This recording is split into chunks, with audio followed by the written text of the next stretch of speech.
بسم اللہ الرحمن الرحیم۔ سورہ البقرہ کا اردو ترجمہ۔ اے ایمان والوں، تم پر روزے اسی طرح سے فرض کیے گئے ہیں جیسا کہ تم سے پہلے لوگوں پر فرض کیے گئے تھے، شاید تم اس طرح متقی بن جاؤ۔ یہ روزے گنتی کے چند دنوں کے ہیں۔ تم میں سے جو کوئی بیمار ہو یا سفر میں ہو تو اتنے ہی دن دوسرے دنوں میں روزے رکھے، اور جو لوگ مشکل سے روزہ رکھنے کے قابل ہوں تو وہ روزے کے عوض ایک مسکین کو کھانا کھلائیں۔ جو شخص اپنی خوشی سے بھلائی کرے تو یہ اس کے لیے زیادہ بہتر ہے، اور اگر تم علم رکھتے ہو تو روزہ رکھنا تمہارے لیے زیادہ اچھا ہے۔ رمضان وہ مہینہ ہے جس میں قرآن نازل کیا گیا، جو لوگوں کا رہنما ہے، اور اس میں ہدایت اور حق و باطل کی امتیاز کی روشن نشانیاں ہیں۔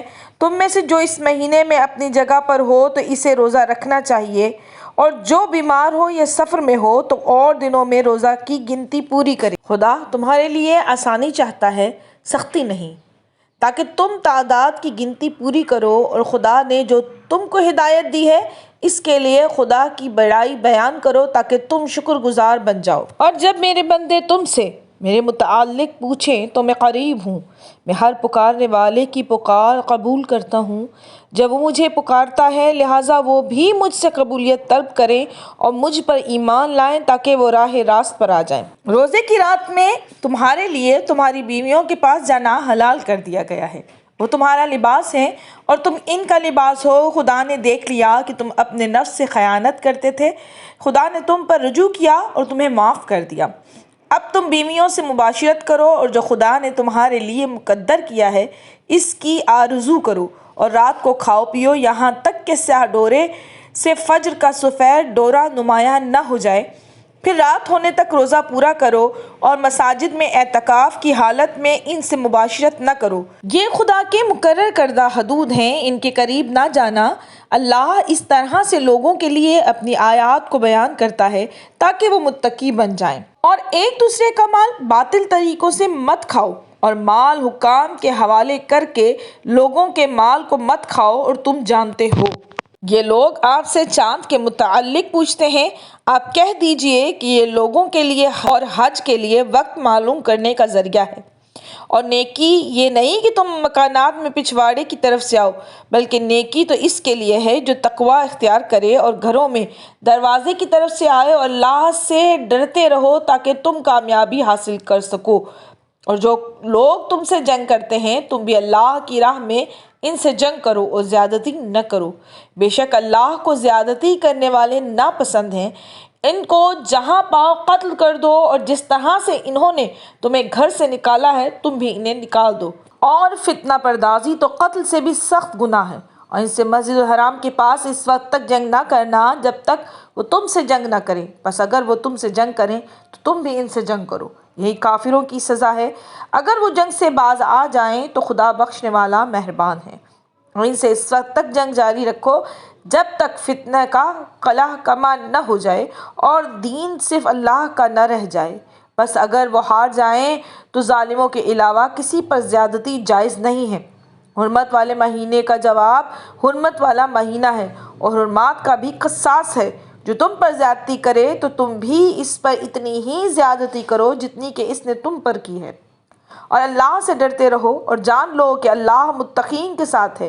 اور اللہ کی راہ میں خرچ کرو، اور اپنے ہاتھوں اپنے آپ کو ہلاکت میں نہ ڈالو، اور نیک برتاؤ کرو، یقیناً اللہ نیک برتاؤ کرنے والوں کے ساتھ ہے۔ اور حج و عمرہ کو اللہ کی رضا کے لیے پورا کرو۔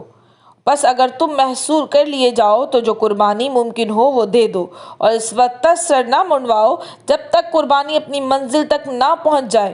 جو تم میں سے مریض ہو یا اس کے سر میں کوئی تکلیف ہو تو وہ روزہ یا صدقہ یا قربانی کر دے۔ پھر جب اطمینان ہو جائے تو جس نے عمرہ سے حج تمتع کا ارادہ کیا ہے وہ ممکنہ قربانی دے دے، اور جس کو قربانی میسر نہ ہو تو 3 روزے حج کے دوران اور 7 روزے واپسی پر رکھے، اس طرح پورے 10 ہو جائیں۔ یہ حج تمتع اور قربانی ان کے لیے ہے جن کے اہل مسجد الحرام کے حاضر شمار نہیں ہوتے۔ اور اللہ سے ڈرتے رہو اور جان لو کہ خدا کا عذاب بہت سخت ہے۔ حج کا عمل چند مقررہ مہینوں میں ہوتا ہے، اور وہ جو شخص بھی اس زمانے میں اپنے اوپر حج لازم کرے تو اسے عورتوں سے مباشرت اور گناہ اور جھگڑے کی اجازت نہیں ہے۔ اور تم جو بھی اچھائی کرو گے خدا اسے جانتا ہے۔ اپنے لیے زاد راہ فراہم کرو، بے شک بہترین زاد راہ تقویٰ ہے۔ اور اے عقل مندو، مجھ سے ڈرتے رہو، تم پر اپنے پروردگار کا فضل و کرم تلاش کرنے میں کوئی حرج نہیں ہے۔ پس جب تم عرفات سے کوچ کرو تو مشعر الحرام کے پاس ذکر خدا کرو، اور خدا کو اس طرح سے یاد کرو جیسا کہ اس نے تمہیں ہدایت دی ہے۔ اگرچہ تم اس سے قبل گمراہ لوگوں میں سے تھے، پھر تم بھی لوگوں کی طرح وہاں سے کوچ کرو اور خدا سے مغفرت طلب کرو، یقیناً اللہ بخشنے والا مہربان ہے۔ اور جب تم اپنے مناسک ادا کر لو تو خدا کو اس طرح سے یاد کرو جس طرح سے تم اپنے باپ دادا کو یاد کرتے ہو، بلکہ اس سے زیادہ یاد کرو۔